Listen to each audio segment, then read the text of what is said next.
మోషే యొక్క గొప్పతనాన్ని, నిస్వార్థమైన జీవితాన్ని అద్దం పట్టే ఒక ముగ్ధ మనోహరమైన దృశ్యం. మోషే, పిస్కా పర్వతం మీదకి రా.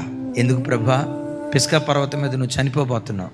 మారు మాట మాట్లాడకుండా ఒక్కడే పిస్కా పర్వతం మీదకి వెళ్ళాడు, అక్కడే చనిపోయాడు. కానీ ఇప్పటికీ మోషే సమాధి ఎక్కడుందో ఎవ్వరికీ తెలియదు. మోషేను మనుషులు సమాధి చేయలా, సాక్షాత్తు దేవదూతలు అతన్ని సమాధి చేశారు. ఎందుకు ఎవరికీ తెలియకుండా అతన్ని సమాధి చేయబడ్డాడో తెలుసా? ఒకవేళ అందరికీ తెలిసేటట్లుగా మోషేనే కనుక సమాధి చేస్తే మోషే సమాధి జోసెఫ్ తంబి గారి సమాధి అయిపోయి ఉండేది.